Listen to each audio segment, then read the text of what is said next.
Fala galerinha do xadrez, tudo beleza? Pessoal, estamos aqui no ano de 2008 da nossa saga dos campeões do mundo, desde lá de La Bourdonnais até Magnus Carlsen, e em 2008 a gente tem o então campeão mundial Viswanathan Anand aqui num match contra o Vladimir Kramnik valendo pelo título mundial. Esse match é muito importante porque o Kramnik, depois que ele manteve o título de campeão mundial vencendo Topalov em 2006, ele não foi derrotado em 2007 num match, num formato padrão de match, como sempre havia sido, tanto na FIDE quanto na PCA, que foi a outra associação de xadrez.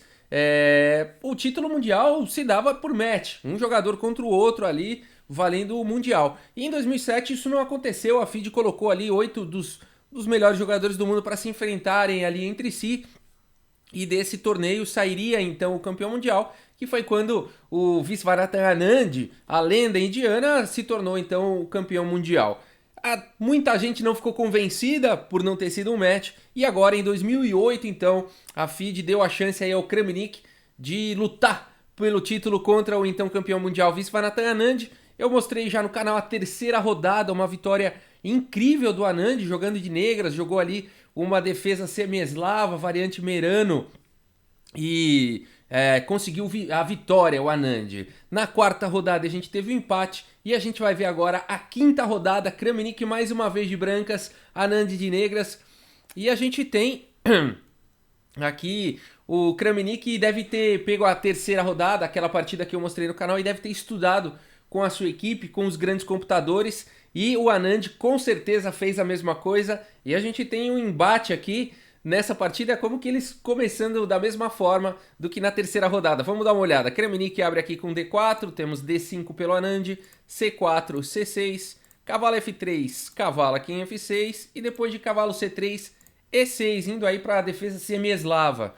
E3, cavalo de bem D7, bispo D3, D toma C4, bispo toma C4, e agora a variante Merano da semi-eslava B5. Até aqui tudo igual à terceira rodada, né? Como se eles estivessem dizendo, não, eu tenho certeza que o Kramnik tá falando, não, eu tenho certeza que eu já sei onde eu fiz a besteira, eu vou repetir todos os lances e vou mudar lá. Ele já achou, né, onde é que estava o erro dele.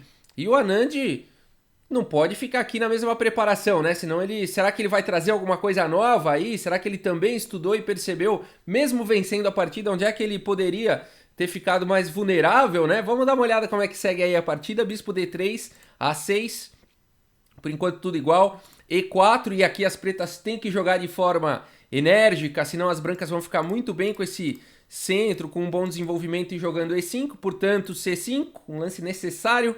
E5, C toma D4 e agora também ameaçando o cavalo. Cavalo toma B5, por enquanto tudo igual. A toma B5, E toma em F6, G toma em F6. Quem não acompanhou a terceira rodada que eu mostrei a análise no canal, sugiro olhar o vídeo antes de assistir esse para entender tudo que foi feito na abertura até agora. E agora, depois de roque, o Anand continua com a ideia aqui de dama B6, tentando segurar aí o seu peão de vantagem. E depois de dama E2, bispo B7, bispo toma B5. Até aqui, tudo exatamente igual como na terceira rodada. E aqui é de se esperar, como o Anand venceu, né? E agora é a vez do Anand jogar de negras. É de se esperar que ele fizesse aqui o mesmo lance que ele jogou na terceira rodada, que foi o lance bispo D6, e a partida seguiu com torre D1, torre G8, e o Anand ficou muito bem na partida. Mas o Anand aqui já muda o seu lance, então ele não vai para o lance que ele jogou na terceira rodada e venceu o bispo D6 e faz um lance mais forte ainda, que é a torre G8 direto, imediatamente colocando aí a torre na coluna G. Rafael, mas o que tinha de errado aqui com o lance bispo D6? Por que o Anand jogou? Ele deve ter colocado ali no computador e deve ter visto que depois aqui de torre D1, torre G8, as brancas, enfim, tem várias continuações. A partida seguiu com G3, né? Torre aqui em G4, foi dessa forma que seguiu a partida. E as brancas nessa posição tem uma ideia muito forte aqui de cavalo D2, que não foi o lance jogado. Cavalo D2 abre aqui um ataque descoberto sobre a torre e também pode direcionar o cavalo aqui para C4. Vai incomodar essas duas peças, vai eliminar esse bispo aqui fortíssimo. E isso só pode ser possível porque se dama toma bispo, cavalo toma aqui em D6 com cheque, recuperando a dama na sequência, enfim. Seria um excelente lance aqui na posição cavalo D2. Na partida, eu não me lembro, mas eu acho que o Kramnik acabou jogando alguma outra coisa aqui, talvez A4. Acredito que tenha sido A4 na partida e não viu essa ideia. Então, o Anand sabe que teve falha na partida dele, né, nessa posição, e ele não deixa isso acontecer de novo. Por isso que depois de bispo B5 ele não vai para bispo D6 e joga aqui imediatamente torre G8. Mostra que ele estudou, né, estudou bastante e sabe exatamente aonde atuar. Bispo F4 aqui pelo Kramnik, e o Kramnik também vai fazendo os melhores lances da posição, então ambos aí estão muito melhores preparados do que antes. Bispo D6, e agora essa ideia de bispo F4 aqui do Kramnik foi boa, porque o bispo pode voltar para G3 cobrindo aí a torre G. Legal, né? Mas, é claro, essa posição ainda tem seus perigos, isso não mostra que o Kramnik já venceu a Merano por conta de F5. E esse lance é assustador, né? Porque vai vir F4 e essa coluna G vai abrir novamente. Torre de F em C1, F4, agora esse bispo tem que sair daí, bispo em H4 e agora bispo E7. Mais um lance certeiro aqui do Anand, propondo aí a troca de bispos. A4 defendendo o bispo, liberando a dama. Bispo toma em H4, cavalo toma em H4 e agora um lance maravilhoso aqui do Anand, é o lance rei E7. Esse lance conecta as torres, né? Já de cara existem temas de sacrifício aqui de torre em G2, trazendo a outra torre para G8. Então é uma posição perigosíssima. O Anand, ele é um jogador tático e aqui ele tem uma pegada violenta, né? Quando entra a tática dele, acaba a partida. Então o Kramnik tem que jogar aqui com prudência. Ele continua aqui com torre A3. Existe uma ideia de jogar um lance como cavalo F5, aproveitando aqui a cravada, por exemplo, cavalo F5, rei F6, só que aí esse cavalo não conseguiu muita coisa, né? E não tem também muito lugar bom para ele ir. Teria que voltar aqui para H4, enfim, e as pretas estão com a iniciativa, né? Já que as brancas foram e voltaram. Então, o Kramnik vai para uma ideia diferente, joga aqui com torre A3 e a partida segue com torre C8. Veja como o Anand ele vai propondo algumas trocas de peças e se livrando de alguns possíveis ataques, né? Se a dama por acaso sair daí, essa torre poderia entrar na sétima. Então o Anand já vai se livrando disso para poder partir para o ataque. Torre toma C8 e agora ameaçando uma entrada perigosa aqui em C1. O Kramnik tem que fazer alguma coisa em relação a isso. Torre A1 defende. E agora dama C5. Ameaçando, não, acho que não esse problema de backrank, porque de fileira do fundo, né? Tentar dar um checkmate aqui e tudo mais. Isso não funciona nessa posição porque a dama voltaria aqui para F1, defendida pelo bispo e pelo rei. Não é tanto esse o intuito aqui, mas segura a casa de F5 e também pode levar a dama aí para outras casas aqui no tabuleiro, como G5, E5, talvez se quiser trocar damas. Então é um excelente lance, dama C5. Dama G4, dama agora aqui em E5 e agora cavalo em F3, atacando a dama aqui do Anand. Essa posição é muito legal.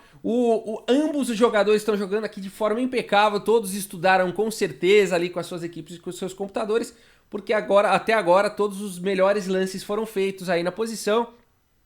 Dama em F6 e agora torre E1 jogada aqui pelo Kramnik e torre C5. O Anand traz mais uma peça aí para o ataque, né? Mais uma vez também segurando aqui muito forte as casas E5 e G5. Se esse cavalo sair agora de F3, a torre vai para G5.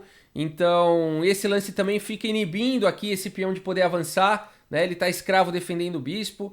Então o Anand vai acorrentando aqui as mãos e os braços do Kramnik. Mas o Kramnik está muito bem na posição, ele continua com B4.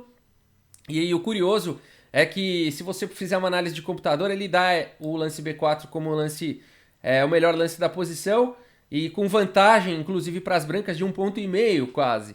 Mas a partir do momento que você faz esse lance, a avaliação depois de torre C3 já dá -1 para as negras. Ou seja, o computador, mesmo o Stockfish de hoje em dia, não entende essa posição, né? Porque ele fala que estava melhor e depois de um outro lance já muda totalmente a avaliação. Então, aqui é uma posição onde os computadores se perdem, você pode testar na sua casa.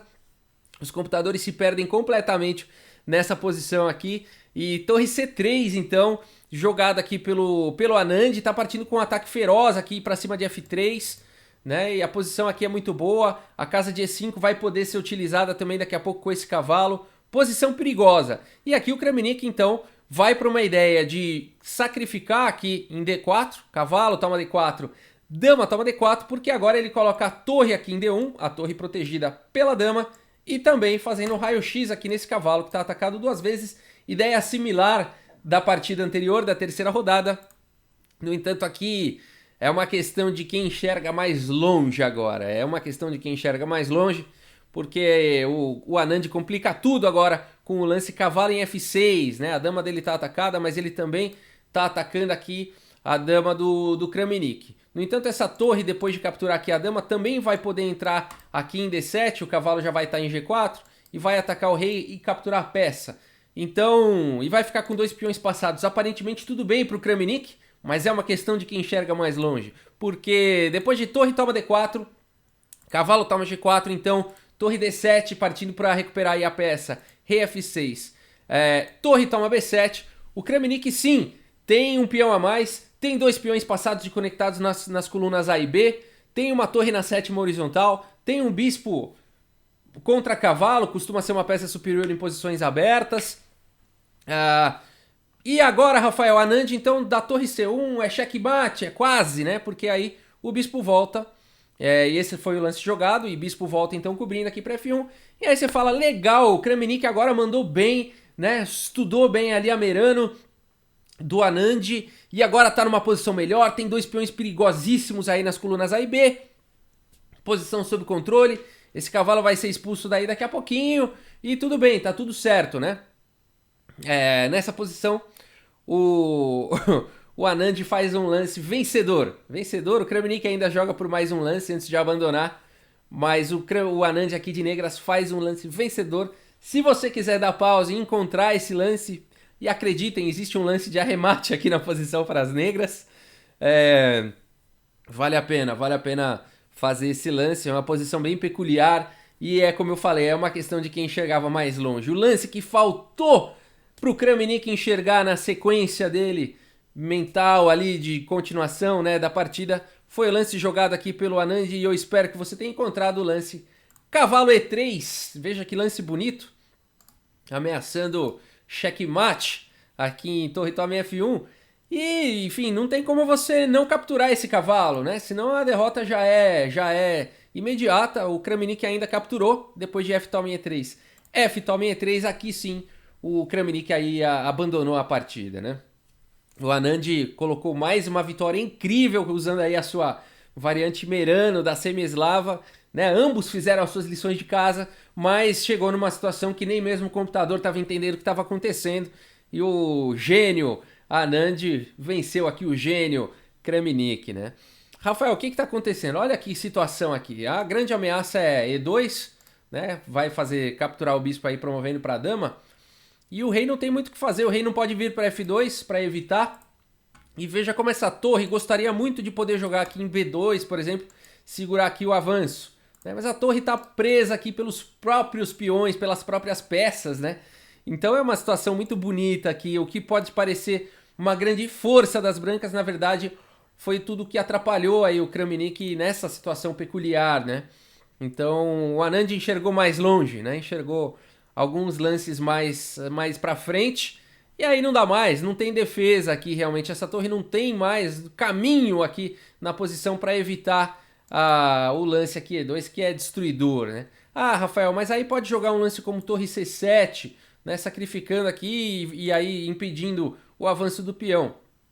Tudo bem, mas de qualquer forma aqui as pretas ficam vencedoras, né? O rei continua não podendo entrar na posição, né? O rei não tem realmente muito o que fazer, vai ter que jogar um lance como G4, vai para abrir espaço, viria torre C1, rei G2, torre C2, por exemplo, rei F3, e aí você pode já dar um cheque aqui em F2, enfim, vai perder aqui o peão, mas vai ficar com uma torre a mais, né? Aqui é um final vitorioso.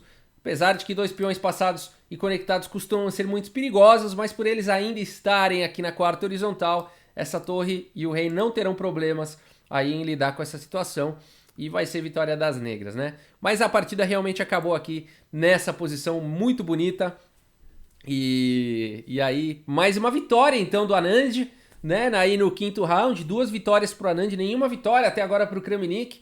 O que é preocupante, porque é um formato de 12 rodadas e a gente tá na quinta rodada, já tá quase na metade do torneio, o Kramnik ainda não conseguiu vencer o Anand. Mas muita coisa pode acontecer ainda. A gente já viu aí grandes reviravoltas na saga dos campeões do mundo de Labordone, Magnus Carlsen. Então muita coisa pode acontecer. Continuem acompanhando a nossa playlist. Pessoal, muito obrigado pela audiência. Um grande abraço para todos vocês e até a próxima, pessoal. Valeu!